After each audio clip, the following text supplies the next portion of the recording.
Evangelho de João, capítulo 3, do verso 9 ao verso 15.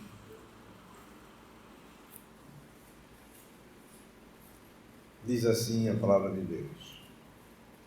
Então lhe perguntou Nicodemos: como pode suceder isto? Acudiu Jesus: tu és mestre em Israel e não compreendes estas coisas? Em verdade te digo que nós dizemos o que sabemos e testificamos o que temos visto. Contudo, não aceitais o nosso testemunho.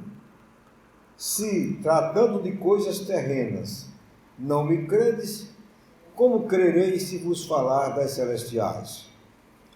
Ora, ninguém subiu ao céu, senão aquele que de lá desceu, a saber, o Filho do Homem, que está no céu. E do modo por que Moisés levantou a serpente no deserto, assim importa que o Filho do Homem seja levantado, para que todo o que nele crê tenha a vida eterna. Vamos orar, meus irmãos, mais uma vez. Senhor, nosso Deus, nosso querido Pai, nós agradecemos, Senhor, a oportunidade tão preciosa que Tu tens concedido a nós de podermos aprender um pouco mais da Tua Palavra.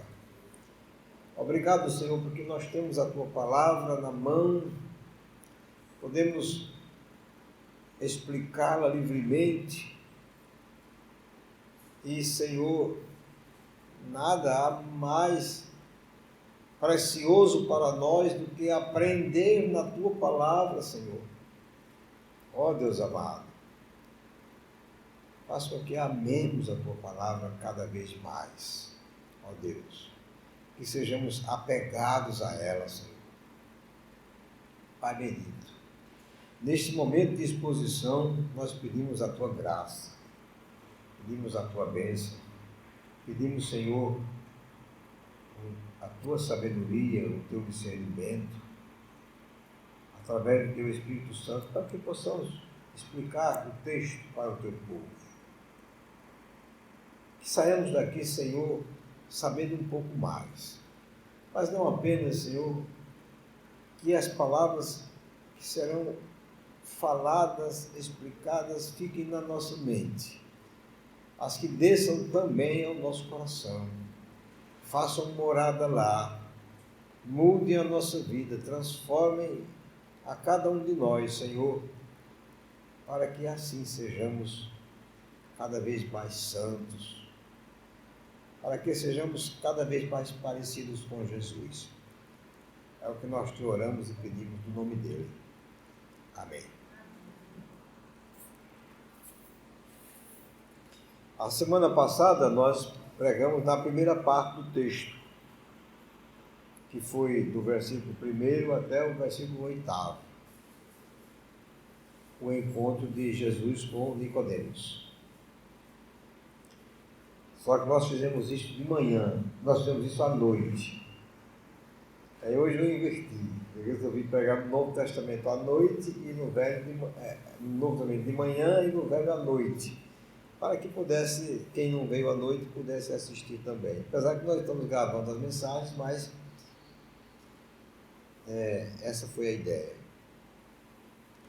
Essa sessão que nós lemos, ela nos mostra como Jesus produz o novo nascimento na vida do homem. Como Jesus produz o novo nascimento. Nós já vimos na semana passada que o novo nascimento é um nascimento de cima, né? É um nascimento que vem do alto, é um nascimento que vem de Deus. Não é um nascimento, como Nicodemos perguntou, eu vou ter que entrar no ventre da minha mãe e nascer de novo? Não, não é um nascimento da carne, nem do sangue, mas é um nascimento de cima, é de Deus. No novo nascimento, o homem não tem nenhuma participação, ele não participa. É uma ação total e completa do Senhor. É basicamente a mesma coisa de a mesma coisa que a regeneração. É o fato de o homem estar morto em seus delitos e pecados e tornar a viver ou reviver, ou ser regenerado. Só quem faz isso é o Espírito Santo na vida do homem. O homem não pode por si só fazer, mesmo que ele até quisesse, mas ele não pode fazer. O nosso texto nos mostra duas partes bem claras para mim. A primeira parte, Nicodemos não entende o novo nascimento. Ele não entende. A parte A do versículo 9. Então lhe perguntou Nicodemos, como pode suceder isto? Nicodemos não entendeu. Mesmo Jesus tendo explicado para ele, mesmo Jesus tendo embasado a sua explicação no Antigo Testamento, lá no livro de Ezequiel, que se esperava que Nicodemos soubesse, né? Afinal de contas, ele era mestre em Israel, né? Mesmo assim, ele não entendeu. Ele não entendeu que o novo nascimento era uma ação de purificação e transformação. Ele não entendeu isto, porque no texto de Ezequiel diz que nascer da água e do Espírito. Ele não entendeu isto, que esta ação de purificação e transformação era realizada por Deus. Ele também não entendeu isto. Por isso ele perguntou, como isto pode acontecer? Como isto pode suceder?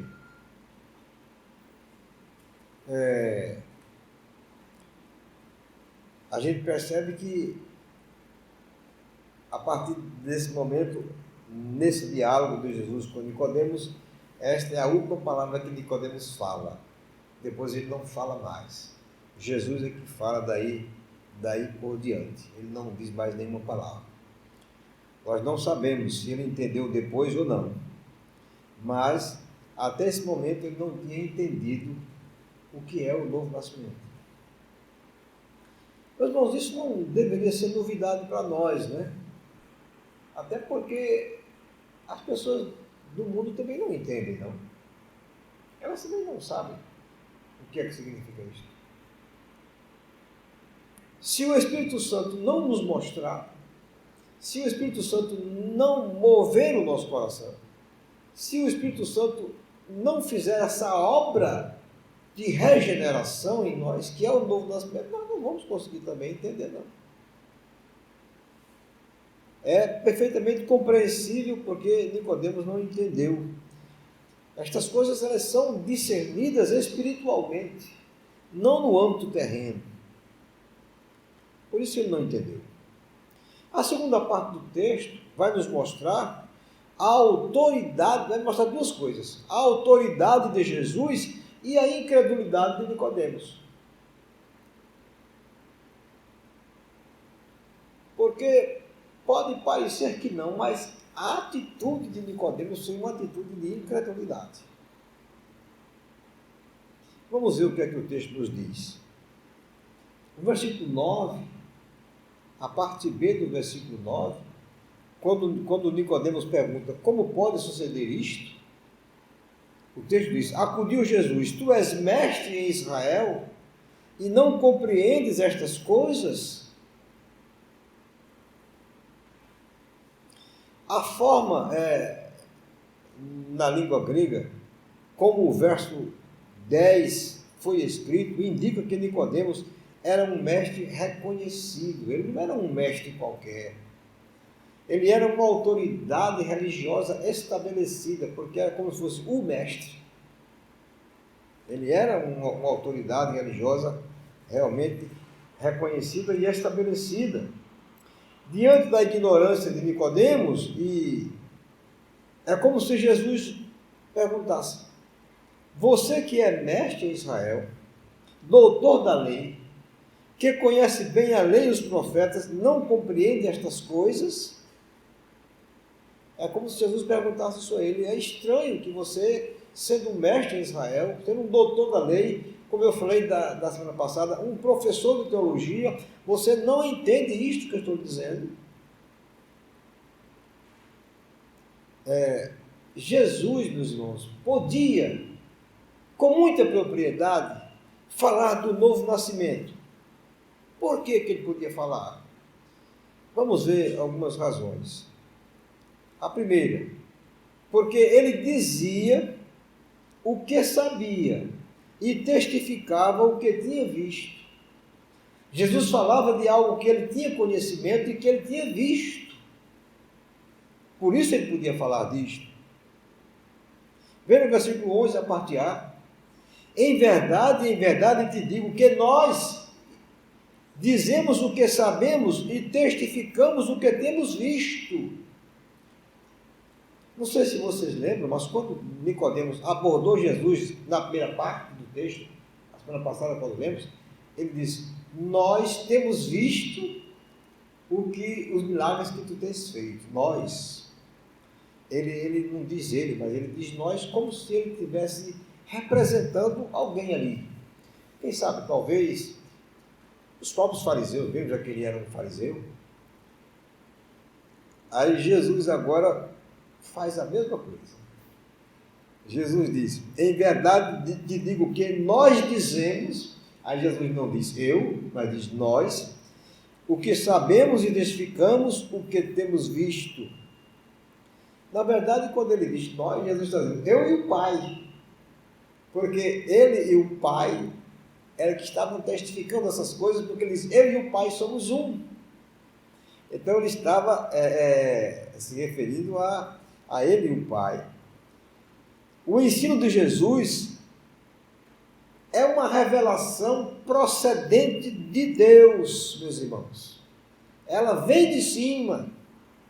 Era o ensino de alguém que afirmava ter vindo da presença de Deus, de alguém que era o próprio Deus. Não era um ensino daqui da terra, era um ensino do alto.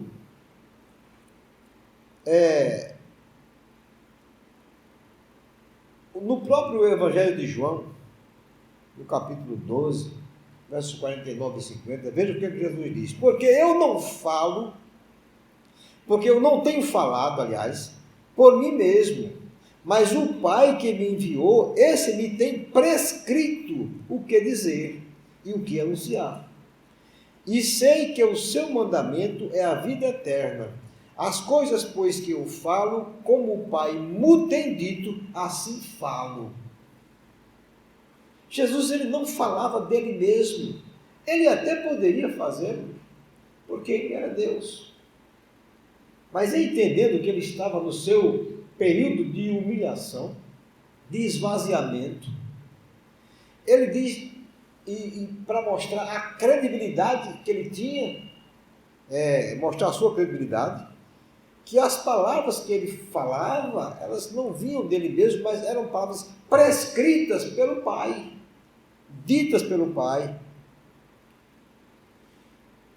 Aquilo que Jesus estava dizendo a Nicodemos não era qualquer coisa.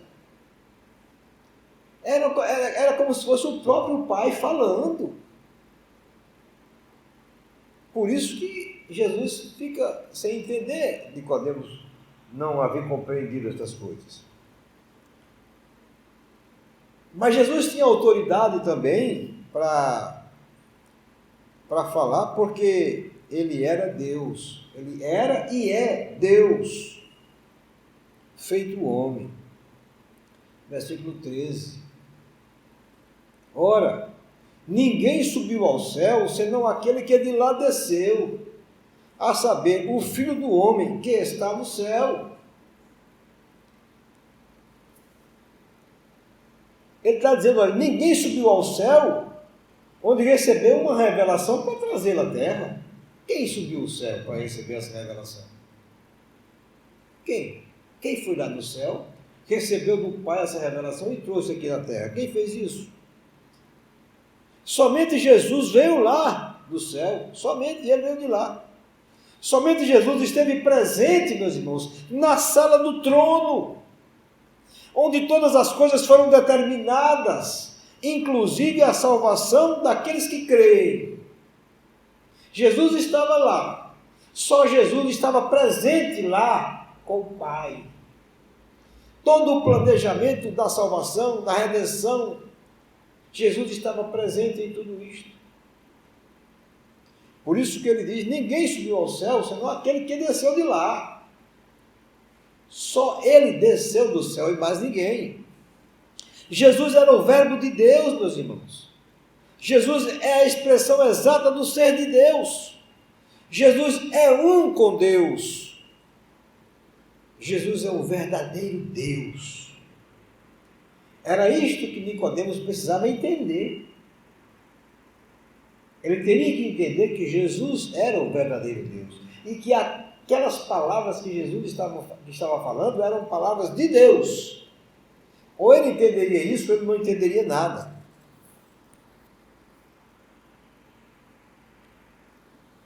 A segunda parte desta sessão que nós estamos falando agora é a incredulidade de Nicodemos. Primeiro vem a autoridade de Jesus, como eu falei, agora vem a incredulidade dele, de Nicodemos. Jesus tinha autoridade para falar, mas Nicodemos foi um incrédulo. Veja o versículo 11, a parte B. O que é que Jesus diz? Contudo, não aceitais o nosso testemunho. Não é incredulidade isto? Olha, ele diz, ele está deixando claro que ele é Deus. Ele se refere ao Filho do Homem. Ele diz que ninguém desceu do céu a não ser ele para dizer estas coisas. Ele diz, contudo, não aceitais o nosso testemunho. É como se Jesus estivesse dizendo, você está sendo incrédulo, Nicodemos. Segundo Carson, um comentarista de João, a pergunta de Nicodemos, como pode suceder isto, não reflete uma ingenuidade admirada e hesitante, mas franca incredulidade. Essa é que é a verdade. Ele não creu. Ele não acreditou naquilo que Jesus estava falando.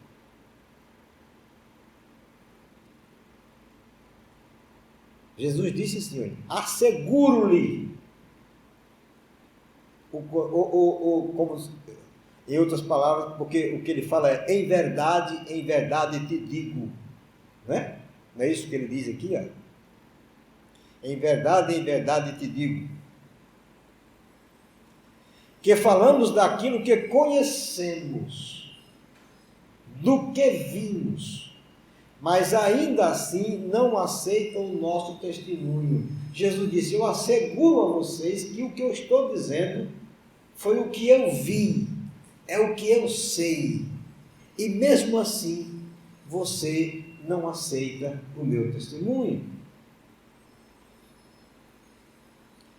E Jesus ele continua no versículo 12, se tratando de coisas terrenas, não me credes? Como crereis se vos falar das celestiais? O que Jesus está dizendo aqui é que se Nicodemos não conseguiu entender as coisas terrenas, ou seja, as coisas que acontecem aqui na terra, o novo nascimento, apesar de ser o nascimento do alto, mas ele acontece aqui na terra, não é verdade? Por isso que ele diz de coisas terrenas.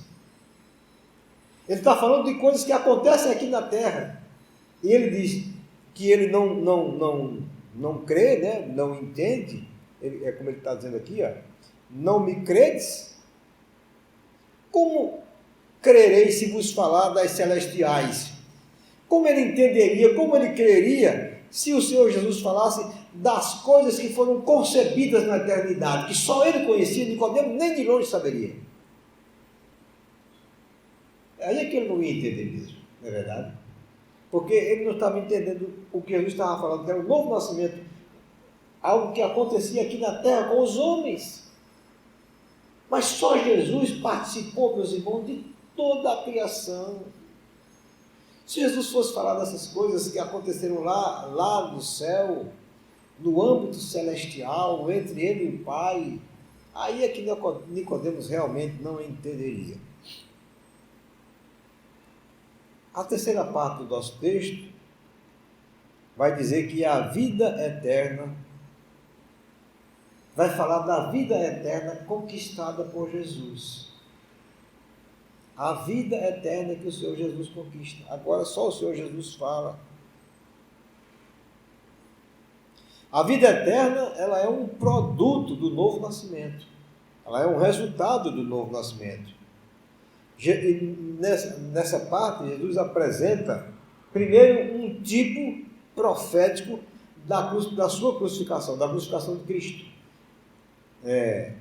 Veja a parte A do versículo 14. Nós, inclusive, já falamos desse texto aqui, quando pregamos no texto que correspondente lá de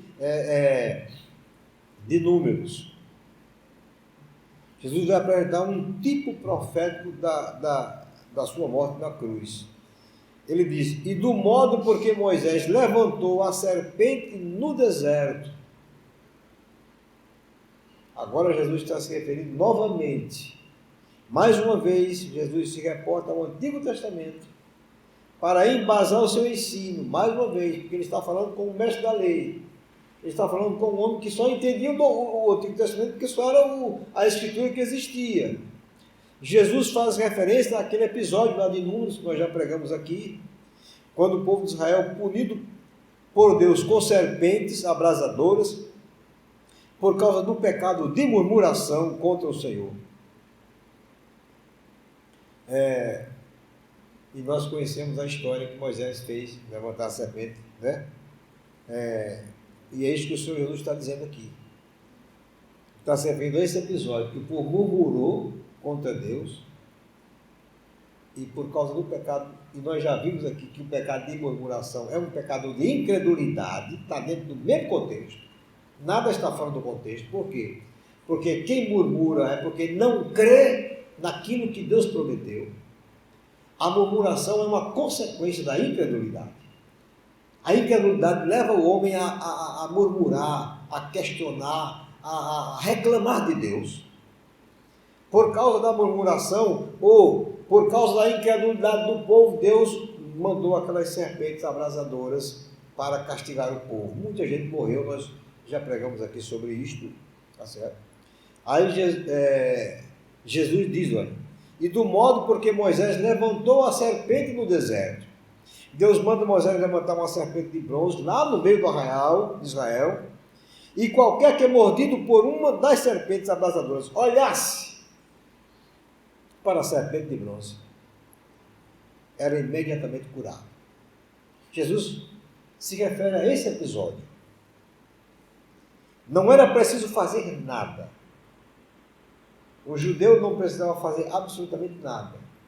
Na hora que ele fosse picado pela serpente, e ele ia morrer, porque a serpente o veneno era mortífero, ele só tinha duas opções. Ou ele olhava para a serpente lá na haste e ficaria curado, e isto era um ato de fé, porque ele creu naquilo que o Senhor Deus disse, ou ele não olhava e ele morreria. Então, Jesus, ele traz esse tipo profético da sua crucificação. E ele vai buscar essa base lá no Antigo Testamento. Mas Jesus fala também da sua morte na cruz. Ele diz assim na parte B: assim, da mesma forma que a serpente foi levantada na haste, importa que o Filho do Homem seja levantado. Aqui Jesus está fazendo referência à sua morte na cruz. Que ele vai ser levantado do mesmo jeito que Moisés levantou a serpente lá no deserto. Veja, meus irmãos, com esse argumento, que é um argumento do Antigo Testamento, Jesus afirma que o novo nascimento, a salvação, a vida eterna, estão fundamentados na sua cruz. Sem a cruz de Cristo, nada disso é possível. Nem o novo nascimento, ou a salvação, ou a vida eterna, é possível sem a cruz de Cristo. Todos os homens, depois da queda, receberam um salário. Receberam como salário o pecado. Aliás, receberam como salário pelo pecado a morte, desculpa. Receberam como salário pelo pecado, receberam a morte. A morte é o salário do homem que ele vai receber pelo seu pecado. Todo homem depois da queda, todos eles. A morte espiritual, a morte física e a morte eterna. 3 tipos de morte.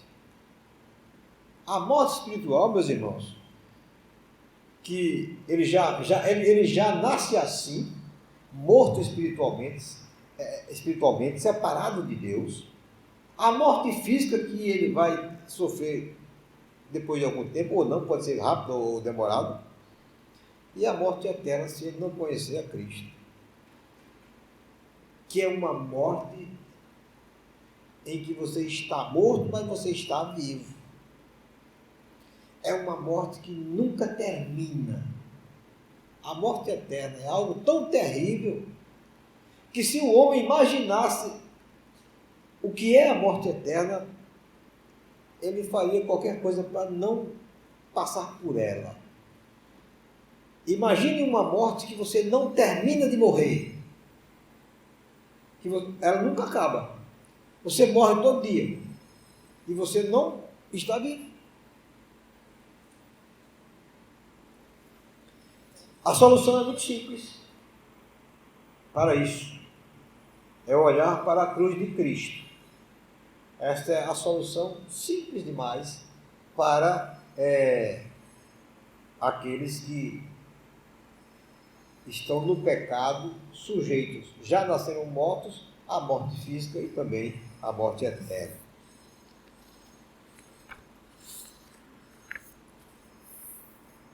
Mas o Senhor Jesus também concede a vida eterna aos que creem.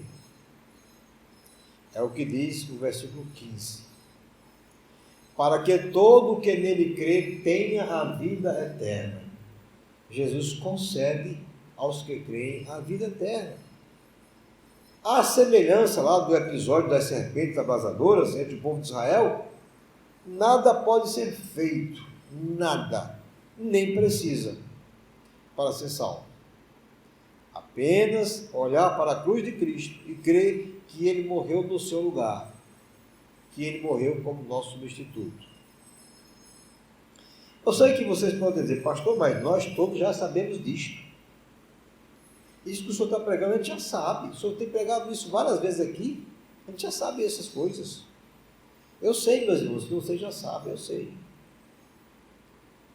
Mas é muito bom, é pedagógico, a gente repetir essas verdades, para que elas fiquem bem arraigadas no nosso coração, para que em nenhum momento nós deixemos isso passar despercebido. Não. Essas são verdades salvíficas, são verdades que trazem consolo, que trazem alegria ao nosso coração, que avivam a nossa esperança, são verdades que devem continuar sendo faladas. Não tem nenhum problema com isso. Algumas considerações finais. O novo nascimento, meus irmãos, ele é imprescindível à salvação. Seu novo nascimento, o máximo que alguém pode ser é uma pessoa religiosa. É o máximo que ela pode ser. E, infelizmente, nós temos muitas pessoas religiosas que nunca nasceram de novo. A bênção do novo nascimento não é conquistada pelo esforço humano.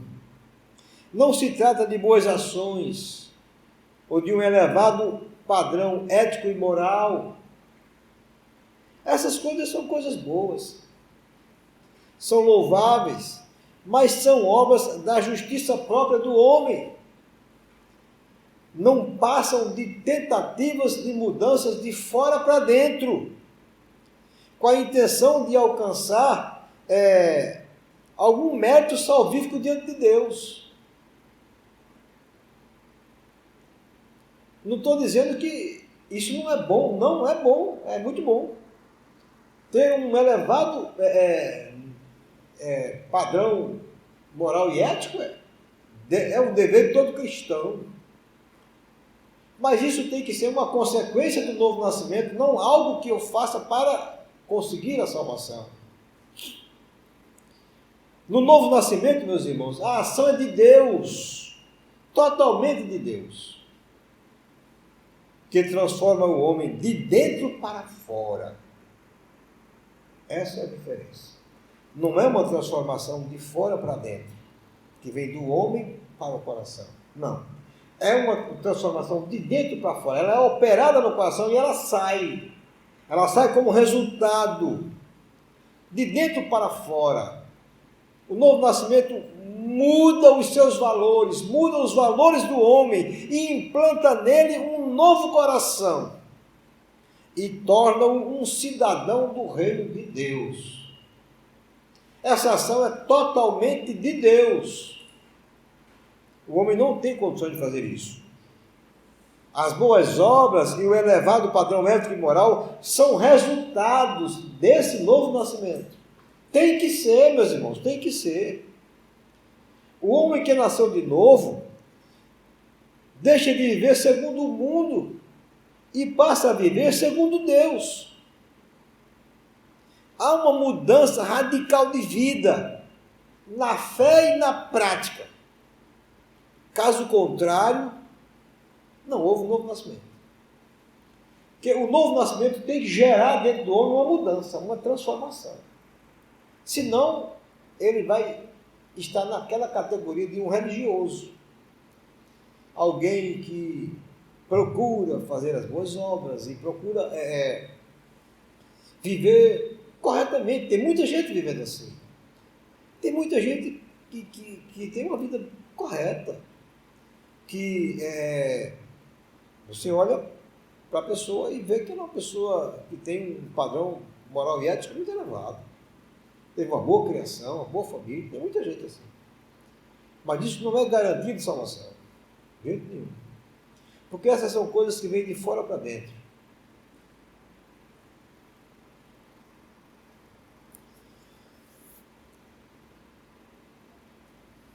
Quem realiza o novo nascimento no coração e na vida do homem é o Espírito Santo. Quando ele crê em Jesus e no sacrifício que Jesus fez lá na cruz. Quem realiza é o Espírito Santo. O homem não pode realizar isto. Nada pode ser feito nesse sentido. Apenas olhar para a cruz de Cristo e aceitar Jesus como meu substituto, como aquele que me substituiu. Apenas isso. As mudanças que são resultado do novo nascimento, elas são mudanças para a vida toda, com implicações eternas. As mudanças que elas vêm de fora para dentro são mudanças baseadas na força do homem, não numa mudança de valores, mas uma tentativa, na verdade, de querer agradar a Deus. Mas isso chama-se religiosidade. E não é disso que nós estamos falando. Infelizmente, existem muitas pessoas religiosas, muitas pessoas, no mundo. Muitas pessoas religiosas. Há várias religiões, adorando vários deuses diferentes. E todas vão para o mesmo caminho. Eu preciso fazer coisas boas para poder ser aceito pelo Deus que eu adoro, seja lá qual for. O novo nascimento não é assim. É uma ação de Deus na vida do homem e ele só faz isso sobre os homens que ele escolheu para isto. E é esta ação de Deus na vida do homem que gera dele a adoração. Porque ele nasceu de novo, foi colocado nele, implantado nele novos valores. Esses valores não são tirados. Esses valores não podem mais mudar. Não há na Bíblia nenhuma ideia de que o homem é transformado e depois é destransformado. Essa ideia não existe. O que nós precisamos, meus irmãos, é sempre avaliar a nossa vida. Olhar para nós mesmos. Fazermos sempre um check-up geral. Como é que anda a minha vida? Como é que eu estou diante do Senhor? Como é que eu estou? Eu estou vivendo de forma condizente com esse novo nascimento? É assim que eu estou vivendo? Esta é a pergunta que eu deveria fazer a cada dia. No final do dia, quando nós fizéssemos uma avaliação geral do dia, nós pudéssemos perguntar isso ao Senhor. Senhor, como é que foi o meu dia hoje? Que o Senhor nos abençoe, meus irmãos, e nos dê essa sensibilidade para vivermos desta forma. Amém? Amém.